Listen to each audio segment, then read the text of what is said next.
Hello दोस्तों, स्वागत है मैक्सिमा क्लासेस में। आज हम 3 अप्रैल 2023 को ये पटवारी के एग्जाम में आए हुए जनरल मैथ्स के कुछ क्वेश्चन सॉल्व करेंगे। शुरू करते हैं पहले क्वेश्चन से। पहला क्वेश्चन है, एक व्यक्ति 8 किलोमीटर प्रति घंटा की गति से ऑफिस जाता है तो 5 मिनट लेट हो जाता है, और 12 किलोमीटर प्रति घंटा की गति से ऑफिस जाता है तो 5 मिनट जल्दी पहुंच जाता है। तो घर से ऑफिस की दूरी कितनी है? तो घर से ऑफिस की दूरी हम मान लेते हैं कि d है, और यदि वो 8 किलोमीटर प्रति घंटे से ऑफिस जाता है, डिस्टेंस अपॉन स्पीड कर देंगे तो ये टाइम आ जाएगा। तो ये टाइम जो होता है वो उसमें वो 5 मिनट लेट हो जाता है। इट मीन्स अगर इसमें 5 माइनस कर दें, मतलब 5 मिनट लेट होता है मीन्स 5 मिनट उसको ज्यादा लगता है, तो यदि इस टाइम में 5 मिनट माइनस कर देंगे तो एग्जैक्ट टाइम आ जाएगा। वहीं पर दूसरी कंडीशन दी है कि यदि 12 किलोमीटर प्रति घंटे से चलता है, डिस्टेंस है, स्पीड अपन कर देंगे तो ये टाइम आ जाएगा। तो ये टाइम जो है उसमें वो 5 मिनट जल्दी पहुंच जाता है। इट मीन्स उसको 5 मिनट कम लगते हैं। तो अगर इस टाइम में हम 5 मिनट ऐड कर देंगे तो ये एग्जैक्ट टाइम आ जाएगा। और ये दोनों को बराबर रख सकते हैं। इसमें से 5 माइनस करेंगे और इसमें से 5 जोड़ देंगे तो ये टाइम जो है बराबर हो जाएंगे। और क्योंकि स्पीड जो है किलोमीटर प्रति घंटे में दी हुई है, दोनों स्पीड, और ये जो है मिनट में दिया हुआ है, तो इसको हम घंटे में बदल लेंगे तो बटे 60 कर देते दोनों साइड। तो ये इक्वेशन बन जाएगी। इसको सॉल्व करेंगे तो हमारा आंसर आ जाएगा। तो सॉल्व करते हैं इसको। d/8 ये बड़ा है,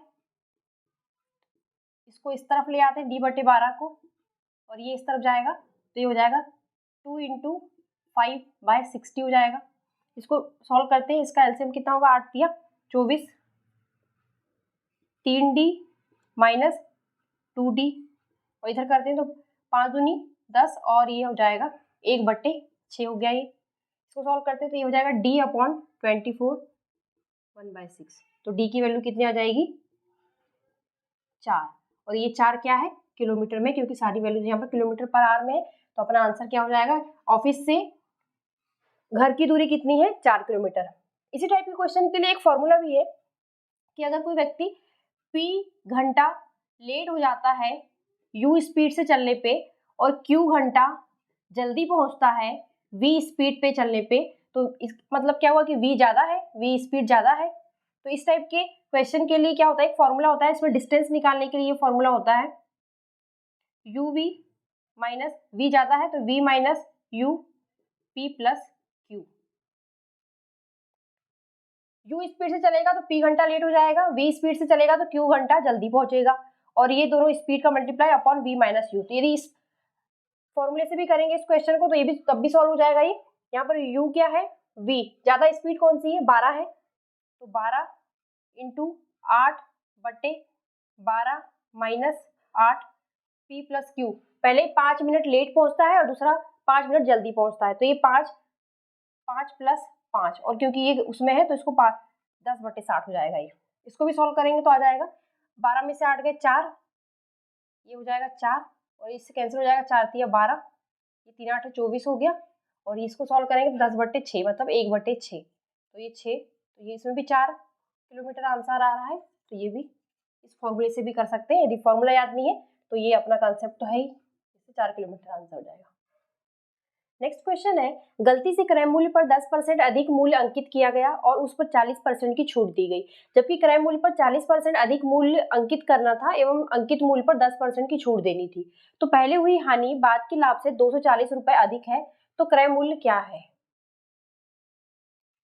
तो यहाँ पर क्या हुआ है कि कंडीशन उल्टी हो गई है। करना ये था कि 40% अधिक मूल्य अंकित करना था और बेचना था 10% की छूट पे, पर हो गया क्या कि अंकित मूल्य जो है, अंकित कितना 10% अधिक अंकित हो गया और छूट दे दी गई 40% की।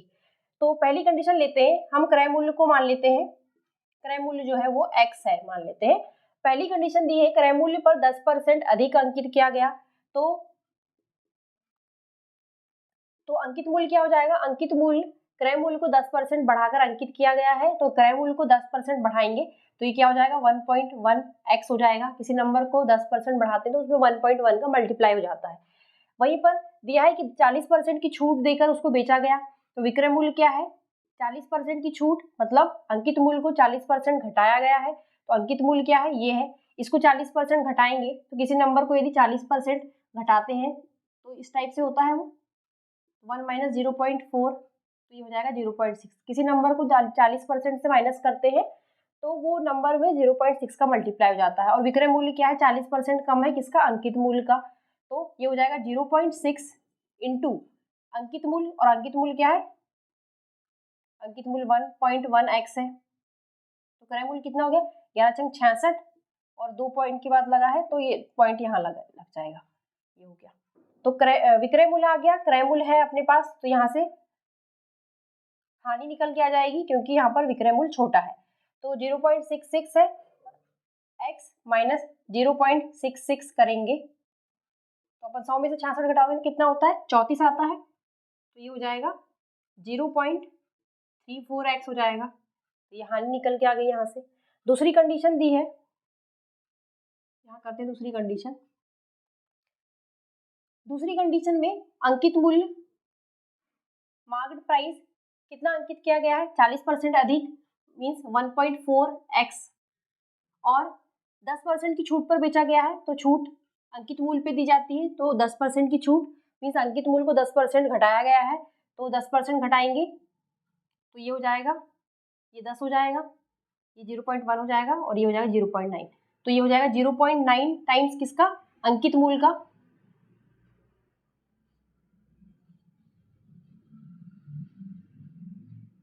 ठीक है, अब इन दोनों को मल्टीप्लाई कर देंगे, 14 नम 126 होता है और ये 2 के बाद है पॉइंट तो 1.26x।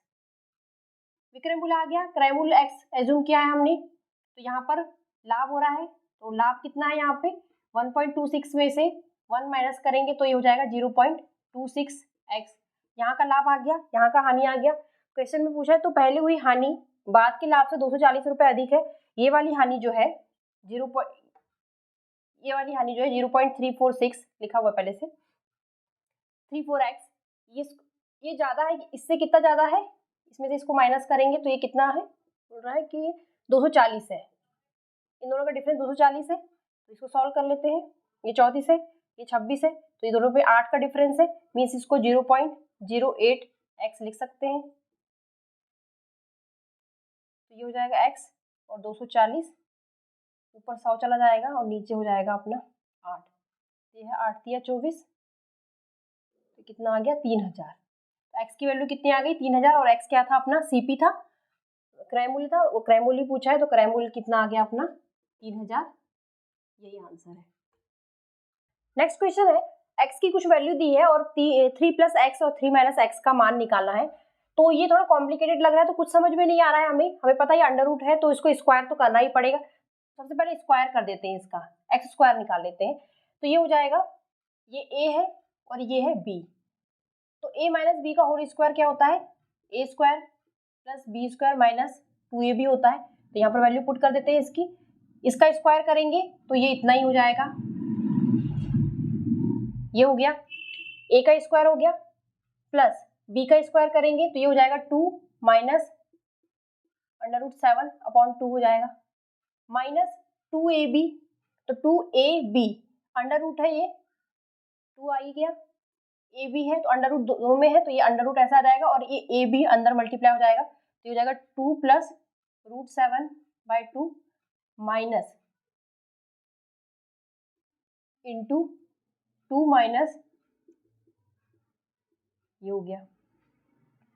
इसको यहीं पर पहले सॉल्व कर लेते हैं। ये a + b है, a - b है तो a + b into a - b क्या होता है, a स्क्वायर - b स्क्वायर होता है। तो ये a स्क्वायर यहाँ पर इसके a हो जाएगा ये, और ये हो जाएगा b, तो ये अंडर रूट रहेगा और ये हो जाएगा a स्क्वायर - b स्क्वायर, तो a स्क्वायर कितना है 2 दूनी 4 माइनस b स्क्वायर, तो ये 7 और ये 2 दूनी 4, a स्क्वायर - b स्क्वायर हो गया। इधर इसको सॉल्व करते हैं, ये कैंसिल हो गया, ये 2 + 2 4 हो गए। ठीक है, आगे करते हैं।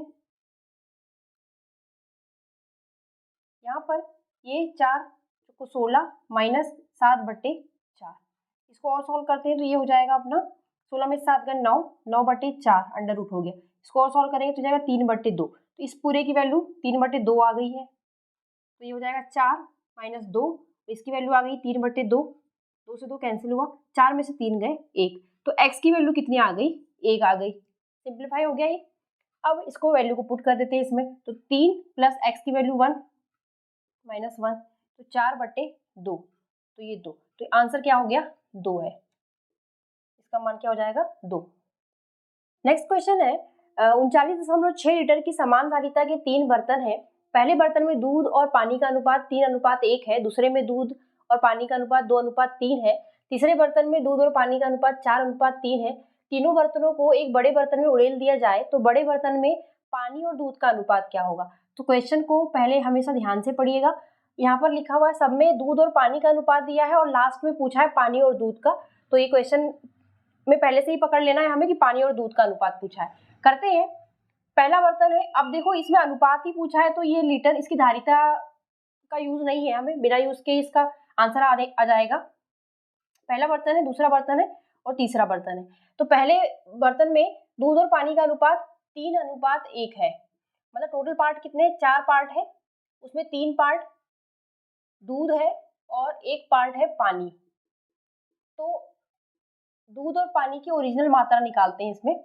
दूध कितना हो जाएगा, ये 3/4 है, टोटल में 4 पार्ट में 3 पार्ट दूध है और 1 पार्ट पानी है।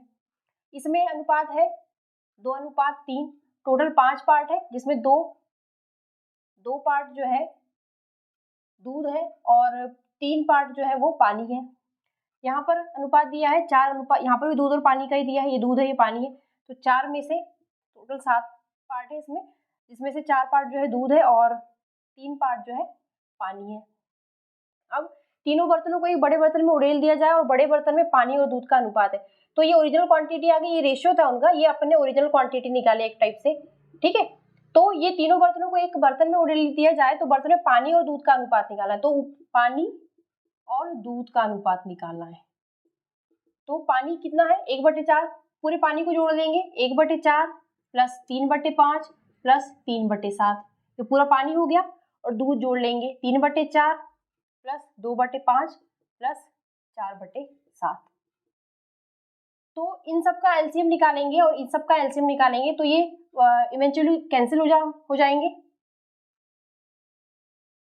सॉल्व करते हैं इसको, जब इसका एलसीएम निकाल के करेंगे तो 4 अलग हो जाएगा, 5 और 7, 5 7 35, तो ये ऊपर आएगा 35 प्लस 5 अलग हो जाएगा 7 4 28 और 28 दिया 3 8 84 प्लस 7 अलग हो जाएगा 5 को 20 20 दिया 60। इसके नीचे वाला पार्ट जो है इससे हम कैंसिल कर दिया है मैंने पहले ही। अब इसको करते हैं, इसमें भी यदि एलसीएम जो भी होगा 4 गुणा 5 गुणा 7 एलसीएम होगा इसका, जो इससे कैंसिल हो कर दिया है मैंने पहले ही। अब इसको करते हैं, 4 अलग हो गया, 5 7 35, 35 दिया होगा, 3 5 15, 3 और 1 10, 105 प्लस 5 अलग हो गया 7 28, 28 दूनी 56, 7 अलग हो गया 5 को 20 और 20 80, इन तीनों को जोड़ देंगे तो आंसर आ जाएगा अपना 5 4 9, 8 6 14, 14 और 3 17, 179। इसको सॉल्व करते हैं, ये हो गया 6 5 11, 1 9 9 5 14, 1 2, तो 179 अनुपात 241, जो लास्ट में जो मिक्सचर बनेगा टोटल तीनों बर्तनों का एक बर्तन में उड़ेलने पर पानी और दूध का अनुपात, तो ये पानी और दूध का अनुपात क्या होगा, ये होगा, यही आंसर। यदि दूध और पानी का पूछा होता तो ये उल्टा हो जाता, यहाँ पर उल्टा पूछा है तो ये आंसर है। नेक्स्ट क्वेश्चन है, दो सकेंद्री वृत्त की त्रिज्याएं a और a + 20 सेंटीमीटर है, उनके क्षेत्रफल का अंतर 44 सेंटीमीटर स्क्वायर है, तो a का मान क्या है। सकेंद्री वृत्त है मतलब कि दोनों का सेंटर एक है,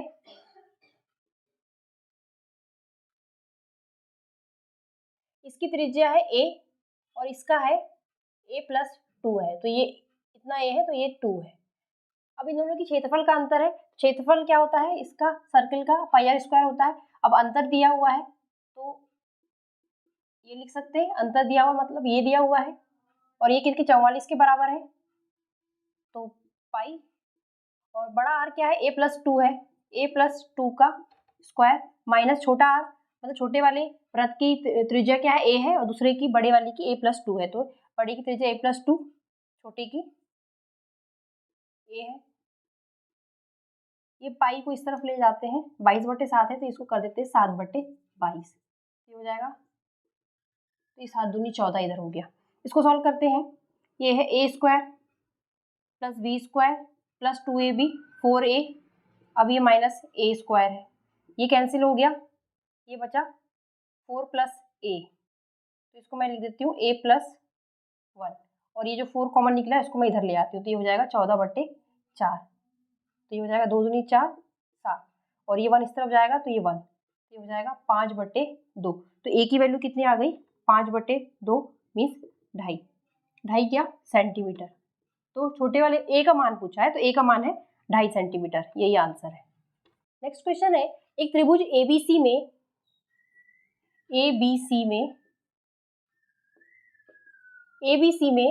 AB 9 है, AC 7 है और BC का मान 12 है और AD एक मध्यिका है, मध्यिका मीन्स जो सामने की भुजा को बराबर भागों में विभाजित करती है, तो ये 12 है तो ये 6 हो जाएगा, तो ये मध्यिका है AD, तो AD की लंबाई क्या है, तो ये इस टाइप के क्वेश्चन में मीडियन है, क्योंकि ये मीडियन है, ये बराबर पार्ट में डिवाइड करती है सामने की भुजा को, तो इसमें एक एपोलोनियस थ्योरम लगती है, वो थ्योरम में होता है 2AD का स्क्वायर प्लस BD का स्क्वायर बराबर होता है AB के स्क्वायर प्लस AC के स्क्वायर के बराबर होता है, ये थ्योरम है, इसको याद कर लीजिएगा, यूज होती है इसमें, तो यहाँ पर वैल्यूज पुट कर देते हैं, AB 9 है तो ये हो जाएगा 9 81, AC की वैल्यू दी है 7 49 हो जाएगा, और यहाँ पर AD मध्यिका, तो AD की लंबाई पूछा है तो इसको AD रहने देते हैं, और BD हमको पता चल गया है कि 6 है, तो ये हो जाएगा 36, 2AD स्क्वायर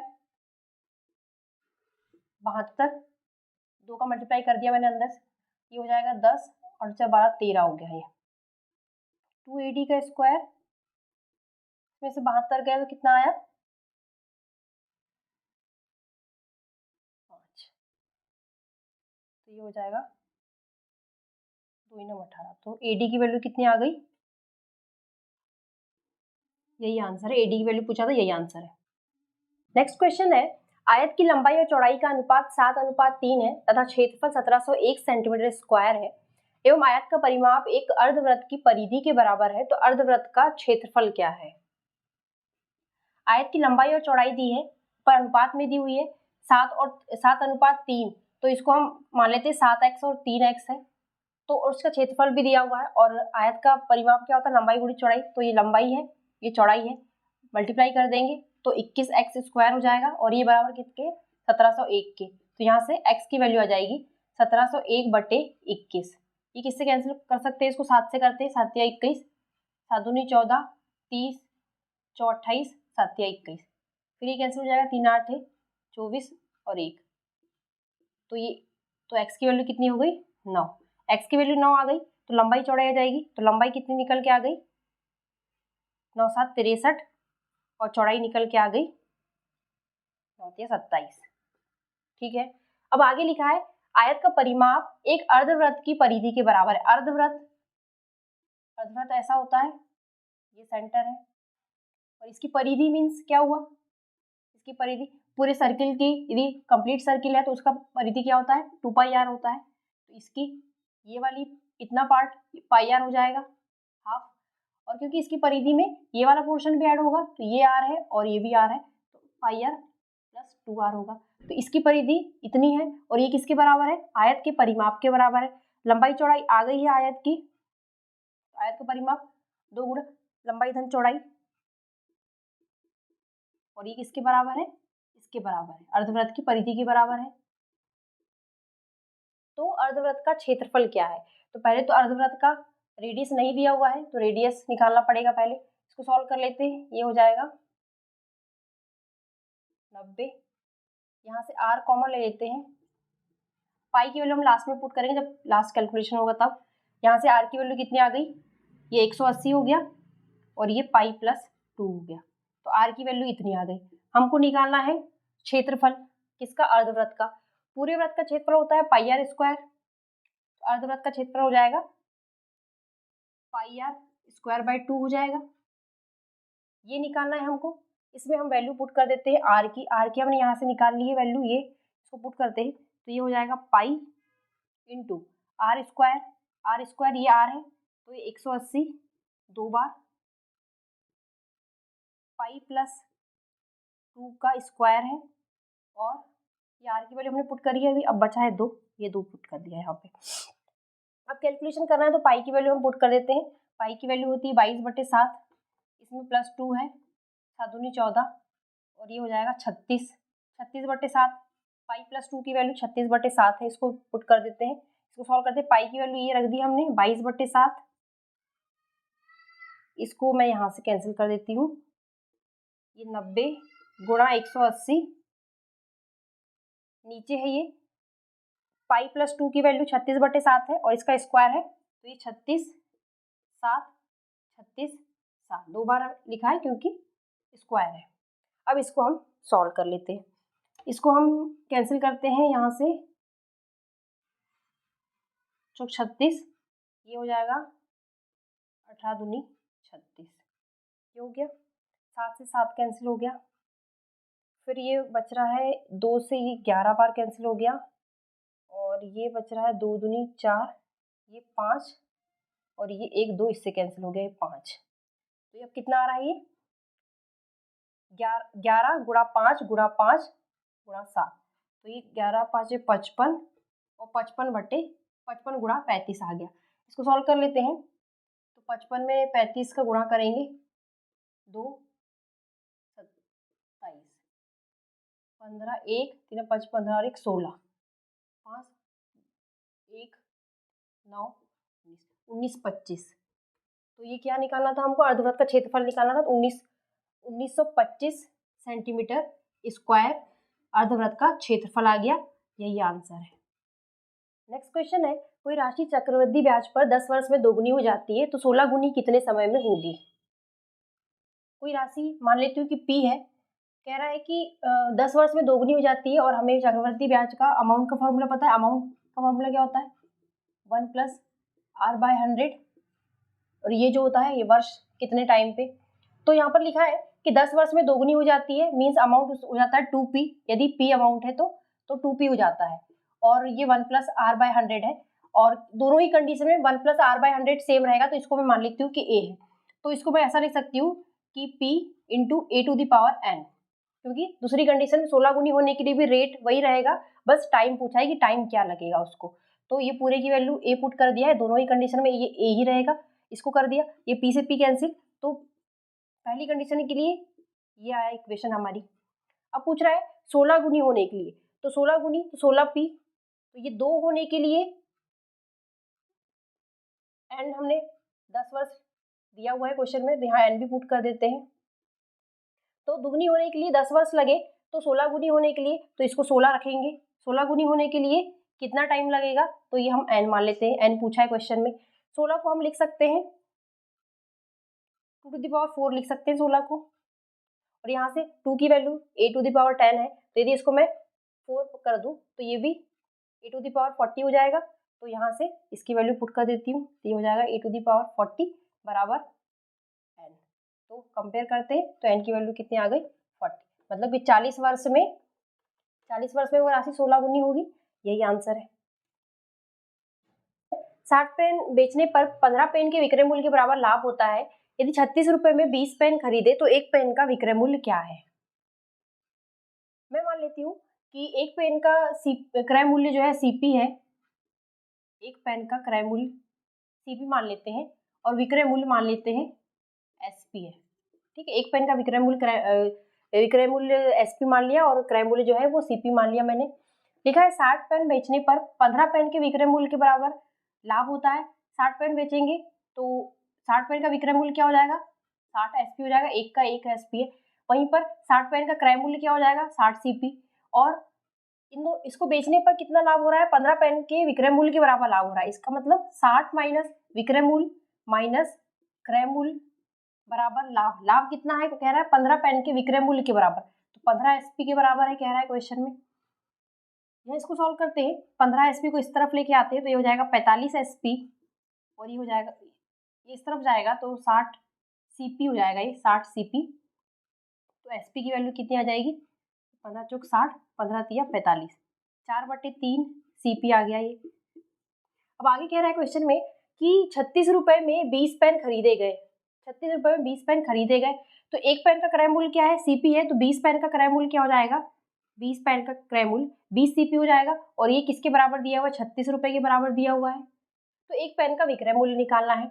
एक पेन का विक्रय मूल्य एक हिसाब से ये आ चुका है हमारा, बस हमको इसमें सीपी की वैल्यू पुट करना है, तो हमारा एक पेन का विक्रय मूल्य आ जाएगा। तो यहाँ से सीपी निकाल लेते हैं, सीपी बराबर 36/20 है। इसको यहाँ पुट करते हैं, 4/3 36/20, ये हो जाएगा 5 बार, 12/5 मीन्स 5 दूनी 10 और ये 4।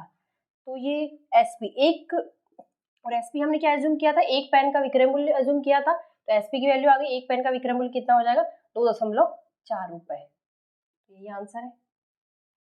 नेक्स्ट क्वेश्चन है, 40,000 रुपए की एक वस्तु को ए ने बी को 5% लाभ पर, बी ने सी को 12% लाभ पर, सी ने डी को 15% की हानि पर तथा डी ने ई को 5% लाभ पर बेचा, तो अंतिम विक्रय मूल्य क्या होगा। 40,000 रुपए की वस्तु है, मतलब सबसे पहला जो क्रय मूल्य है, जो ए के लिए जो क्रय मूल्य है वो कितना है, 40,000 रुपए है। अब ए ने बी को 5% लाभ पर बेचा, मीन्स 40,000 रुपए को 5% बढ़ा दिया उसने और उसको उस कीमत में बेच दिया। तो जब ए ने बी को बेचा तो उस कीमत, किस कीमत पे बेचा उसने, मतलब बी के लिए जो क्रय मूल्य हो जाएगा वो क्या हो जाएगा, जब किसी नंबर को 5% बढ़ाते हैं तो 1.05 इंटू 40,000 हो जाएगा। फिर बी ने सी को 12% लाभ पर बेच दिया, तो सी के लिए क्रय मूल्य क्या हो जाएगा, सी के लिए क्रय मूल्य क्या हो जाएगा, बी ने उसको 12% लाभ पर बेचा, तो अब इसके लिए क्रय मूल्य ये था, इसको 12% बढ़ा देंगे तो विक्रय मूल्य बन जाएगा, तो इसको 12% बढ़ाएंगे तो 1.12 का इंटू हो जाएगा, और ऑलरेडी इसमें 1.05 था, ये हो गया। फिर ये सी के लिए था, सी ने डी को 15% की हानि पर बेचा है, क्वेश्चन ध्यान से पढ़िएगा। अब इसने क्या किया, 15% की हानि पर बेचा है, तो हानि जब होती है तो माइनस हो जाएगा, तो 15% की हानि मीन्स इसमें मल्टीप्लाई हो जाएगा 0.85 का, और ये राशि है पहले, उसके लिए क्रय मूल्य क्या था, ये था 40,000। ये किसके लिए हो गया, डी के लिए हो गया क्रय मूल्य, ये डी के लिए क्रय मूल्य हो गया क्योंकि सी ने उसको 15% की हानि पर बेचा। फिर डी ने ई को 5% के लाभ पर बेचा, तो फिर इसमें जब 5% का लाभ मीन्स क्रय मूल्य को 5% से बढ़ा दिया, 5% बढ़ेगा नंबर तो उसमें 1.05 का मल्टीप्लाई हो जाएगा और ये सारा नंबर आ जाएगा यहाँ पे। तो अंतिम विक्रय मूल्य क्या है यहाँ पर, डी ने ई को 5% लाभ पर बेचा है, तो अंतिम विक्रय मूल्य जो है यही होगा, जो ई के लिए क्रय मूल्य है वही अंतिम विक्रय मूल्य है, तो इसकी वैल्यू निकाल देंगे, इसको सॉल्व कर लेंगे, 1.05 को मल्टीप्लाई कर दिया है, इसको आगे कर लेते हैं, ये सारा हो जाएगा, तो ये हो जाएगा 0.85, 1.12, 1.05 और ये हो गया 40,000। इसको सॉल्व कर लेते हैं, ये हो जाएगा 105, 85, 112, 105 और ये है 40,000।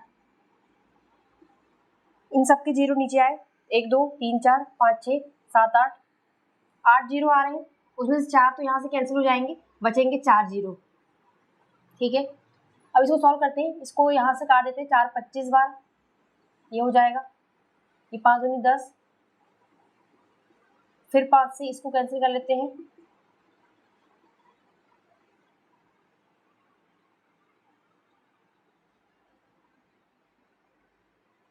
इसको और बार कैंसिल कर लेते हैं, ये हो गया 10। अब इसके बाद नहीं होगा, ये मल्टीप्लाई करना पड़ेगा, इसको मल्टीप्लाई करते 21 21 का मल्टीप्लाई करेंगे तो 421 हो जाएगा, और ये 17 गुणा 56 और बट्टे में 10 है, 17 102, 2 10, 17 पंचे 85 और 95 गुणा 441, 952 में 441 का गुणा करते हैं,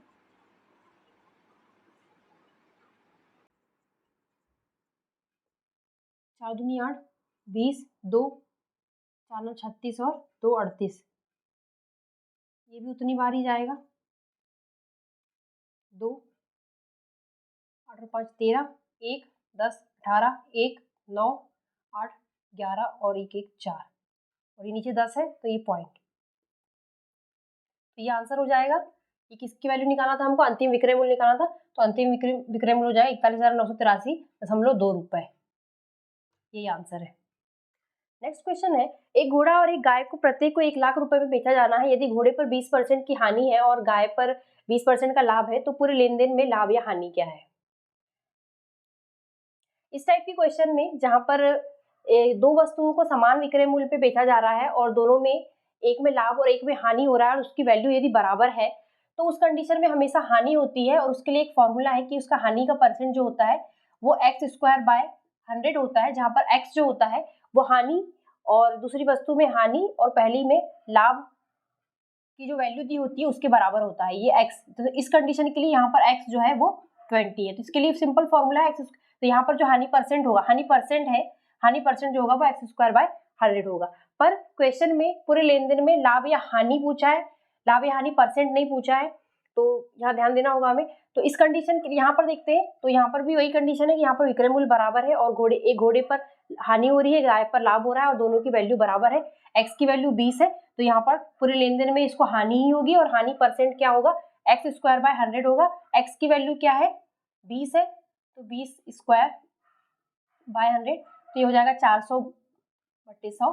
तो यहाँ पर 4% की हानि है, 4% की हानि है। पर यहाँ पर हमको सिर्फ हानि नहीं पूछा है, यहाँ पर हम हानि परसेंट में नहीं पूछा है बल्कि हानि वैल्यू में पूछा है, ठीक है। और अगर फॉर्मूला याद नहीं है तो फॉर्मूला याद नहीं है तो भी हम इसको कर सकते हैं। उसके लिए हम क्या करते हैं कि हम ये मान लेते हैं कि घोड़ा और गाय का अलग अलग कंडीशन हम लेके चलते हैं कि हम घोड़ा का क्रय मूल्य मान लेते हैं 100 रुपए है और गाय का भी एक अलग कंडीशन लेते हैं, इसकी गाय का भी क्रय मूल्य हम मान लेते हैं 100। पर इसका मतलब ये नहीं है कि बराबर है, हम दोनों को सेपरेट कंडीशन में सॉल्व कर रहे हैं। घोड़ा का क्रय मूल्य हम 100 मान लेते हैं, घोड़ा में हमको हो रहा है 20% की हानि हो रही है, 20% की हानि होगी मीन्स इसका विक्रय मूल्य कितना हो जाएगा, 80 रुपए हो जाएगा। 20% की हानि 100 में 20 तो 20 रुपए होगा, तो 80 रुपए विक्रय मूल्य होगा। वहीं पर गाय का क्रय मूल्य भी हमने 100 माना है, तो गाय में 20% का लाभ हो रहा है, तो क्रय मूल्य 100 है तो 20% का लाभ, तो विक्रय मूल्य कितना हो जाएगा, 120 हो जाएगा। इसका विक्रय मूल्य इतना आया, इसका विक्रय मूल्य 120 आया, पर क्वेश्चन में कंडीशन दी हुई है कि दोनों का विक्रय मूल्य बराबर है और हमने जो एज्यूम किया उसके हिसाब से हमारा 80 और 120 आ रहा है, बराबर नहीं आ रहा है, तो इसको हम बराबर करने का ट्राई करते हैं। बराबर करने के लिए हमको क्या करना होगा, इसमें अगर हम 3 का मल्टीप्लाई कर दें और इसमें 2 का मल्टीप्लाई कर दें तो ये हो जाएगा बराबर, ये 240 हो जाएगा, ये भी 240 हो जाएगा। अब विक्रय मूल्य बराबर हो गए। अब क्योंकि यहाँ पर 3 का और यहाँ पर 2 का मल्टीप्लाई किया तो यहाँ पर भी 3 का और यहाँ पर भी 2 का मल्टीप्लाई करना पड़ेगा। तो अब क्रय मूल्य इसका हो जाएगा 300 और इसका हो जाएगा 200। तो पूरे लेन देन में टोटल विक्रय मूल्य कितना हो गया, 480 रुपए हो गया, और टोटल क्रय मूल्य कितना हो गया, 500 रुपए हो गया। तो यहाँ से दिख रहा है साफ, क्रय मूल्य ज्यादा है, विक्रय मूल्य कम है। यहाँ पर हानि परसेंट आ जाएगा, तो हानि की परसेंट क्या हो जाएगा, यहाँ पे 500 में से 480 गए 20 और क्रय मूल्य क्या है 500 गुणा 100, कैंसिल हो गया। तो यहाँ से भी 4% आ गया हमारा, 4% हानि यहाँ से भी आ गया। तो इतना तो हम इस फॉर्मूले से भी कर सकते हैं और ये कंसेप्ट से भी कर सकते हैं, दोनों में 4% की हानि आ गई। अब हमको हानि रुपए में निकालना है, तो हमें दोनों का अलग अलग विक्रय मूल्य दिया हुआ है, 1 लाख 1 लाख। टोटल विक्रय मूल्य कितना है पूरे लेन देन का, 2 लाख रुपए है, और हानि हमने निकाल ही लिया है 4%। विक्रय मूल्य है, हानि 4% है, तो विक्रय मूल्य को हम क्या लिख सकते हैं, ये 2 लाख जो है, हानि 4% है मीन्स क्रय मूल्य को 4% से माइनस कर दिया है, घटा दिया है, तो 0.96 सीपी हो जाएगा ये विक्रय मूल्य। यहाँ से सीपी की वैल्यू आ जाएगी, सीपी कितना आ जाएगा 2 लाख, ये सीपी आ गया अपना। अभी सॉल्व नहीं करते, हमको लास्ट में हानि निकालना है, तो हानि निकालने के लिए लास्ट कैलकुलेशन करेंगे हम। सीपी आ गया, हानि निकालते हैं, तो हानि क्या है, हानि 4% है और 4% किसका होता है, क्रय मूल्य का ही होता है, और क्रय मूल्य इतना आ गया तो इसका 4% निकाल लेंगे, तो ये हो जाएगा अपना हानि हो जाएगा, यही निकालना है। तो सॉल्व कर लेते हैं, ये कैंसिल हो गया।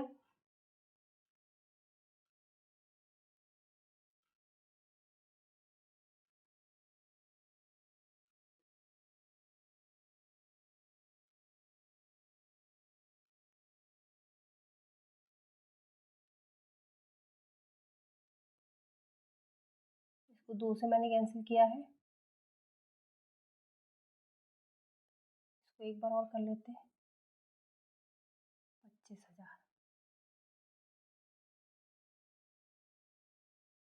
तो इसको हम अब डिवाइड करेंगे।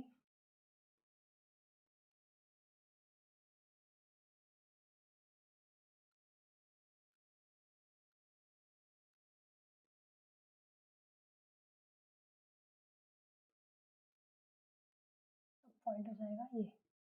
तो अपना क्रय मूल्य हानि कितना निकल के आ गया? 8,333.3 रुपए हानि है। यही आंसर है। नेक्स्ट क्वेश्चन है, शांत जल में नाव ए की गति 26 किलोमीटर प्रति घंटा और शांत जल में नाव बी की गति 18 किलोमीटर प्रति घंटा है। यदि दोनों नाव के बीच की दूरी 211 किलोमीटर है, नाव ए 7:45 बजे चलती है और बी नाव जो है वो 8:45 बजे एक दूसरे की तरफ चलती है और दोनों 12:45 पे मिलती है, तो धारा की गति क्या है अगर नाव ए धारा की दिशा में चलती है? तो मैं नाव ए की गति को ए मान लेती हूँ, बी की गति को बी मान लेती हूँ और धारा की गति को एस मान लेती हूँ। ठीक है, ये सारी गति है, ये मान लेते हैं। लिखा है, माना कि ये धारा की दिशा है ये वाली और ए जो है इस तरफ से चलती है ए नाव और बी जो है इस तरफ चलती है धारा की अपोजिट दिशा में। ए की गति है 26 किलोमीटर प्रति घंटा और नाव बी की गति है 18 किलोमीटर प्रति घंटा। ये 7:45 पे चलती है और ये 1 घंटा लेट चलती है, 8:45 पे चलती है ये। तो 1 घंटे में ये कुछ दूरी तय कर लेगी, तो माना कि 8:45 पे यहाँ पहुंच गई है ये। इसके यहाँ पहुंचने पे बी ने चलना स्टार्ट किया। अच्छा, और क्या लिखा हुआ है, इन दोनों के बीच की दूरी, दोनों नावों के बीच की इनिशियल दूरी जो है वो 211 दिया हुआ है, ये पूरा 211 दिया हुआ है। तो हम ये मान लेते हैं कि 1 घंटे में नाव ए ने x दूरी तय कर ली है और उसके बाद फिर 8:45 पे ये इस पॉइंट से और इस पॉइंट से ये चलना प्रारंभ करते हैं। तो ये डिस्टेंस को डी अज्यूम कर लेते हैं। तो ये डिस्टेंस और एक ही दिशा में, अपोजिट दिशा में दोनों ट्रैवल कर रहे हैं, तो गति जो है वो जुड़ जाएगी। और क्योंकि ये यहाँ पर स्ट्रीम भी, धारा भी है, तो यदि धारा की दिशा में चलती है नाव तो धारा चाल जुड़ जाएगी धारा की चाल से। तो डी अपॉन ए की स्पीड क्या हो जाएगी, ए प्लस एस हो जाएगी, क्यों? क्योंकि वो धारा की दिशा में चल रही है और जब ये दोनों एक दूसरे की तरफ होते हैं तो ये गतियां दोनों की जुड़ जाएगी और बी की गति क्या हो जाएगी, बी माइनस एस हो जाएगी, क्योंकि ये धारा की अपोजिट दिशा में चलती है। और ये दोनों मिल रहे हैं कितनी देर में, 12:45 में, मतलब 8:45 से 12:45, तो कितने हो गए, 4 घंटे हो गए। तो ये 4 घंटे में इतनी दूरी तय कर लेंगे, डी दूरी तय कर रहे हैं। ए की वैल्यू दी हुई है 26, तो 26 प्लस एस प्लस बी की दूरी, बी दिया हुआ है 18, 18 माइनस एस बराबर ये 4 आ गया। एस से एस कैंसिल हो गए, ये डी हो गया और ये 4 गुणा 8 6 14, 2 1 3 4, 176। तो डी की वैल्यू 176 आ गई, मतलब 176 किलोमीटर आ गया। तो ये वाला 176 आ गया और ये पूरा 211 दिया हुआ है, तो 211 में से 176 गए, 35 आ गया। तो ये x की वैल्यू 35 आ गई हमारी। अब लिखा है, पूछा है हमको धारा की गति पूछा है, s की वैल्यू निकालना है। तो अब इस वाले पोर्शन को सॉल्व करते हैं। इसने 1 घंटे में इतनी दूरी तय की है और इसकी स्पीड क्या है, 26 किलोमीटर प्रति घंटे, तो 35 का डिस्टेंस और स्पीड क्या है इसकी, ए क्या है 26 प्लस स्ट्रीम की गति, धारा की गति, और ये टोटल इसने कितने घंटे में तय किया, 1 घंटे में, 7:45 से 8:45, 1 घंटा, तो इसको 1 के बराबर पुट कर देंगे, तो ये हो जाएगा 35 बराबर 26 प्लस एस हो जाएगा। तो एस की वैल्यू कितनी निकल के आएगी, 35 में से 26 गए 9, तो धारा की गति क्या हो जाएगी, 9 किलोमीटर प्रति घंटा। यही आंसर है।